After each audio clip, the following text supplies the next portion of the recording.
Hi guys, this is Aditya from my Rupaya. Hi guys, this is Jaspreet from my Rupaya. आज हम फिर से एक प्रोडक्ट रिव्यू में आए हैं जिसमें हम कोई ना कोई ऐसा प्रोडक्ट लेके आएंगे जिससे आपको एंड में आपका कुछ ना कुछ फायदा होगा। तो आदित्य, आज कौन सा प्रोडक्ट लेके आए? आज हम क्वांट कंपनी का मिड कैप फंड की बात करेंगे। जैसे हमने पहले भी डिस्कस किया है इसके ELSS टैक्स सेविंग फंड में कि हमें क्वांट कंपनी कितनी अच्छी लगती है और ये कितने अच्छे रिटर्न्स देती है। तो उसी बारे में हम उसके कुछ फीचर्स डिस्कस करेंगे, प्रोज एंड कॉन्स आपको बताएंगे और आपका फाइनेंशियल अवेयरनेस बढ़ाएंगे। चलिए, तो बहुत अच्छा मतलब लग रहा है। क्वांट के बारे में बात हो सकती है तो मज़ा तो आता है मेरे को। तो सबसे पहले क्वांट को रखते हैं साइड में। आप ये थोड़ा सा बताइए कि ये मिड कैप फंड्स कौन से होते हैं। मुझे तो पता तो है, लेकिन फिर भी आप बता दीजिए एक बार जनता को। अब जैसे हमने कई बार डिस्कस किया है कि ये लार्ज कैप, मिड कैप और स्मॉल कैप क्या होते हैं, तो हमारे दर्शकों को तो शायद पता है। तो जसप्रीत, मैं आपको चाहूँगा कि आप फटाफट इनके तीनों के बारे में डिफरेंसेस बता दें।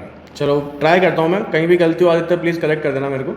तो जहाँ तक मुझे पता है कि लार्ज कैप फंड्स जो होते हैं वो टॉप 100 कंपनीज जो लिस्टेड होती हैं वो लार्ज कैप में आती हैं। मिड कैप होती हैं 101 से लेकर 250 तक। इससे जितनी भी नीचे जितनी भी कंपनीज है जो लिस्टेड है वो स्मॉल कैप में आती हैं। क्यों, सही कहा ना मैंने?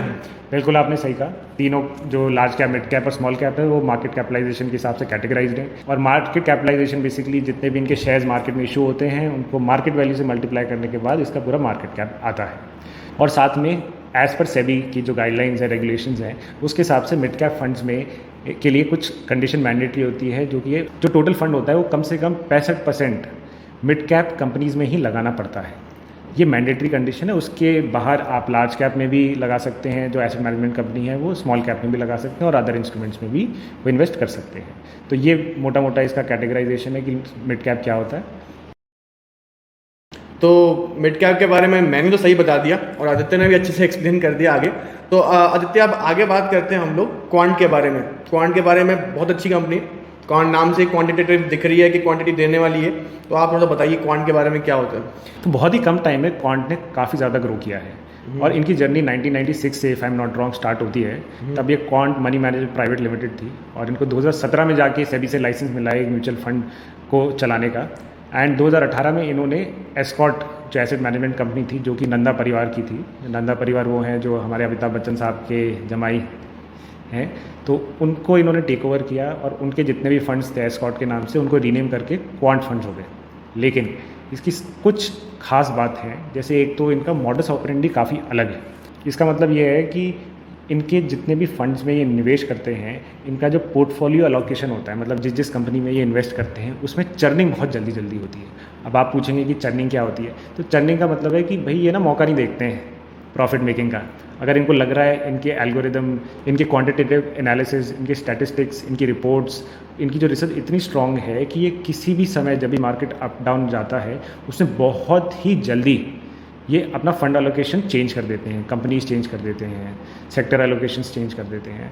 तो इसमें ये बड़े एजाइल हैं। जनरली होता क्या है, जो बड़े बड़े फंड्स होते हैं वो इतनी जल्दी पोर्टफोलियो में चेंजेस नहीं करते हैं, पर ये करते हैं। और इसका रिजल्ट हमें दिख भी रहा है कि बहुत कम समय में इन्होंने इतनी ग्रोथ की है।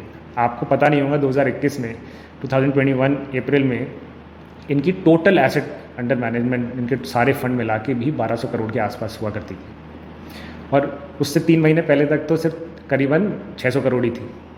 और आज हम जिस फंड की बात कर रहे हैं, हम एक फ़ंड की बात कर रहे हैं, क्वांट मिड कैप फंड, उस अकेले में ही 500 crore plus asset under management है। वो इसलिए क्योंकि इन्होंने शॉर्ट टर्म में इतने अच्छे रिटर्न्स दिए हैं कि ये 14 फंड में से 7 तो इनकी कैटेगरी में टॉप फंड्स हैं। तो इनको इन्वेस्टर फेथ भी मिला। काफ़ी सारे इन्वेस्टर ने बहुत सारे पैसे इनमें इन्वेस्ट करे हैं। तो आप देखिए कि 2022 से 2021 ज़्यादा दूर तो है नहीं, कितने कम समय में इन्होंने कितनी अच्छी ग्रोथ की है। और इसका जो क्रेडिट जाता है, इनके 2 फंड मैनेजर हैं जो स्टार्टिंग से सारे फंड्स देख रहे हैं, वो हैं संजीव शर्मा जी और अंकित पांडे जी। तो उनके जो भी एनालिसिस करते हैं, जो भी वो मैजिक करते हैं, वो काबिले तारीफ़ है। तो आदित्य, लास्ट मई में अगर इनका एसेट अंडर मैनेजमेंट जो 1200 करोड़ में था, तो अभी कितने पे है? 6500 करोड़। या इतना जीरो ही बहुत ज़्यादा हो जाएगा। तो इन्होंने, आप देखिए कितने कम समय में कितना ज़्यादा ग्रो किया है। और जैसे आपने को फंड मैनेजर के बारे में बताया मैंने इनके, और इनके जो MD CEO हैं वो टंडन साहब हैं, तो वो भी काफ़ी ज़्यादा एफिशिएंट हैं जिन्होंने इतनी बड़ी कंपनी चला रखी है। तो यार आदित्य, आपने अब तक तो क्वांट के बारे में बताया, मिड कैप के बारे में बताया और एक्साइटमेंट लेवल यहाँ तक पहुँचा दिया। तो आदित्य, आप फटाफट बताओ यार, एक जो आप फंड लेके आए हो उसके क्या क्या रिटर्न्स हैं, कैसा है वो? तो हम सबसे पहले तो रिटर्न से ही स्टार्ट करेंगे, क्योंकि हमारे दर्शकों को सबसे पहले कि भैया इन्होंने कितना रिटर्न दिया अपने प्रीवियस ईयर्स में। तो स्क्रीन पे आपके आ जाएगा। तो इनका 5 साल का CAGR है 19.91%, ठीक है, और 3 साल का है 31.25%, और 1 साल का है 18.61%। तो आदित्य, ये जो आपने CAGR वर्ड यूज़ किया, ये CAGR वर्ड क्या होगा, थोड़ा सा वो बताना दर्शकों को अपने। हाँ, तो मैं आपको बड़ी एक सिंपल सी भाषा में बता देता हूँ कि जैसे आप किसी फंड में निवेश करते हैं, तो 5 साल के लिए आपने निवेश किया, तो और उसका CAGR है 10%, तो इसका मतलब है कि 5 साल का एवरेज ईयर ऑन ईयर हर साल 10% आपको मिल रहा है। ये टोटल रिटर्न नहीं होता है, ये ईयर ऑन ईयर है, ये हर साल का इतना तो आपको मिलेगा ही, तो एवरेज निकाल के हो जाता है, इसलिए उसको CAGR बोलते हैं। तो FD वालों, अभी भी मौका है, जाग जाओ, 31% बहुत ज़्यादा होता है। पर हम एसेट अंडर मैनेजमेंट की तो बात कर ही चुके हैं, करीबन 500 करोड़ के करीब है, और मैनेजर्स की भी हम बात कर चुके हैं कि जो फंड मैनेजर हैं वो संजीव अग्रवाल जी हैं और अंकित पांडे जी हैं। तो अब हम बात करेंगे इसकी टॉप 10 होल्डिंग में, ये आपकी स्क्रीन पे भी आ जाएगा, तो मैं आपको बता देता हूँ कि तो आपको आइडिया हो कि भाई किस तरीके की कंपनी में ये निवेश करते हैं। तो आपको मैं फटाफट इनकी टॉप 10 होल्डिंग्स बता देता हूँ, जिससे आप खुद ही जज कर सकें कि किस तरीके की कंपनी में ये निवेश करते हैं। तो सबसे ऊपर है, आपकी स्क्रीन पे भी आ जाएगा, इंडियन होटल्स कंपनी लिमिटेड। ये टाटा वाली कंपनी है, ये पूरे एशिया की सबसे बड़ी होटल कंपनी है, जो ताज ग्रुप के जितने होटल्स होते हैं वो। तो इसमें 7.2% है। रुचि सोया इंडस्ट्रीज़ हमारे बाबा रामदेव की, वो 7% है।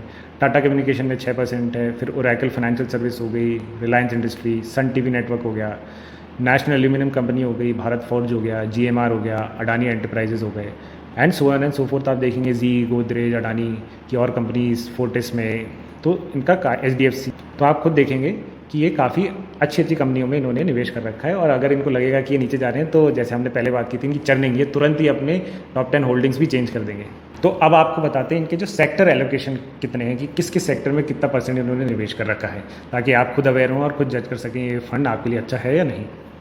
तो आपकी स्क्रीन पे भी आ जाएगा, मैं फटाफट आपको मोटा मोटा कुछ टॉप के बता देता हूँ। जैसे सर्विसेज में इन्होंने 31.1% निवेश किया हुआ है, जो सर्विसेज रिलेटेड कंपनीज़ हैं। तो आप देख लीजिए, और सर्विसेज सेक्टर तो कितना एक्सपोनेंशियली हिंदुस्तान में हमेशा से ग्रो किया है, आपको पता ही है। फिर उसके बाद है कंस्ट्रक्शन में 9.6%, 7.5% हेल्थ केयर में, कम्युनिकेशन में, ऑटोमोबाइल में, एनर्जी में, फाइनेंशियल में, टेक में। तो आप इनका सेक्टर एलोकेशन भी यहाँ पे देख सकते हैं। तो आदित्य, ये जो आपने रिटर्न्स बताए मुझे, आप ये बताइए, ये डायरेक्ट वाले हैं या रेगुलर वाले हैं? अरे सही पकड़े आपने, ये तो हम बताने भूल गए। लेकिन हमेशा की तरह देखिए, माय रुपया में हम सिर्फ डायरेक्ट स्कीम्स की बात करते हैं। तो ये quant mid cap fund direct scheme है। और डायरेक्ट और रेगुलर में क्या फ़र्क होता है, जसपिता हमारे दर्शकों को फटाफट बताएंगे। डायरेक्ट म्यूचुअल फंड्स में कमीशन नहीं कटती है, रेगुलर म्यूचुअल फंड में कमीशन कटती है, और लॉन्ग टर्म में बहुत ज़्यादा कटती है। तो डायरेक्ट में इन्वेस्ट करो।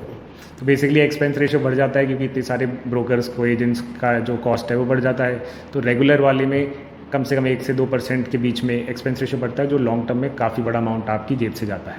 और डायरेक्ट में तो जाता ही नहीं। और जब अपन पैसे बचा सकते हैं और हम और ज़्यादा रिटर्न ले सकते हैं कुछ टेक्नोलॉजी बेस्ड प्लेटफॉर्म्स को यूज़ करके, तो क्यों नहीं करें। सही बात है।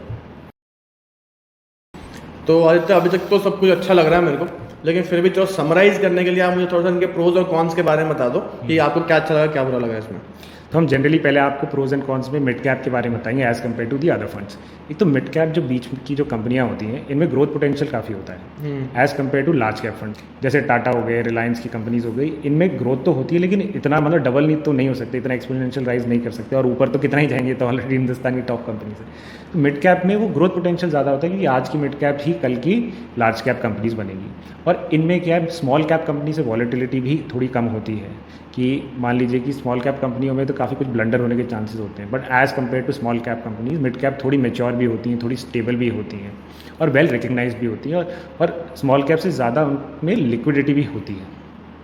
तो ये कुछ इनके प्रोज हैं। और सबसे इम्पॉर्टेंट है कि ये जब जैसे बुलिश मार्केट होता है, तो ये रिटर्न्स भी आपको काफ़ी ज़्यादा देती हैं। जैसे ही हम अभी डिस्कस कर ही चुके हैं, 5 ईयर में 19.9%, करीबन 20% के करीब हो गया। 3 साल में कितना ज़्यादा था। तो मिड कैप फंड अच्छा रिटर्न आपको देते हैं हिस्टोरिकली, अगर आप डेटा देखें। लेकिन इसके कुछ कॉन्स भी हैं। कॉन्स हैं, देखो एट दी एंड ये इन्वेस्ट तो करते हैं इक्विटी में ही। तो इक्विटी हमेशा से काफ़ी रिस्की रहता है, और मार्केट में उतार चढ़ाव कोई भी प्रेडिक्ट नहीं कर सकता है 100% एक्यूरेसी से। तो जैसे अभी पुतिन जी चल रहे थे, कोविड चल रहा था, तो उसमें मार्केट गिरा भी है। लेकिन अगर हम लॉन्ग टर्म देखें, टेक्निकल एनालिसिस थे, इसके ग्राफ देखें तो हिंदुस्तान की जो बड़ी बड़ी कंपनीज हैं हमेशा राइज ही करी हैं। और मिड कैप कंपनी में आपको फ़ायदा मिलता है फंड मैनेजर्स का। तो ये फंड मैनेजर्स हैं, अगर इनको लगता है कि कोई सेक्टर काम नहीं करेगा तो ये तुरंत ही वो सारी कंपनीज अपने पोर्टफोलियो से हटा देते हैं। और क्वांट का जो क्वांटिटेटिव एनालिसिस है और जो हम इनका जो ग्रोथ पैटर्न देखेंगे वो हम देखेंगे कि भाई ये काफ़ी ज़्यादा एडवांस कंपनी है और ये बहुत ही ज़्यादा टेक्निकल वे में काम करते हैं। चलिए, ये तो हो गए इनके प्रोज एंड कॉन्स। तो आप अपने आप जज करिए, रिटर्न्स देखिए, AMFI की वेबसाइट पर जाइए, लगे आपको जितना आपको पूरा डेटा वहाँ पे अवेलेबल है तो वहाँ जाइए। और कहीं जाने की ज़रूरत ही क्या है, माई रुपये है ना आपके पास। माई रुपये हमारी वेबसाइट पे भी हम रिव्यू करते रहते हैं और हमारी चेकलिस्ट है यूट्यूब पे, पूरी म्यूचुअल फंड्स के बारे में प्लेलिस्ट है जिसमें आप अलग अलग म्यूचुअल फंड्स के बारे में जानकारी ले सकते हैं। तो आदित्य, जैसे ELSS में बताया था कि आपको टैक्स में बेनिफिट्स मिलते हैं, तो इसमें कोई टैक्स बेनिफिट है आपको? देखिए, इसमें तो टैक्सेशन तो डायरेक्टली लगता है कि अगर आप 1 साल तक इसके फंड्स को रखते हैं तो आपको small term capital gains tax देना पड़ेगा जो कि है 15%। लेकिन अगर आप 1 साल के बाद बेचते हैं तो इसमें long term capital gains tax लगेगा जो कि है 10%।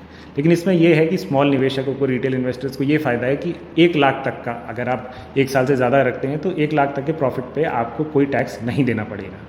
तो मान लीजिए आपके 2 लाख प्रॉफिट हुआ है 1 साल के बाद, तो आप 1 साल तक का प्रॉफिट रिडीम कर लीजिए तो उसमें आपका कोई भी किसी भी तरीके का टैक्सेशन नहीं लगेगा।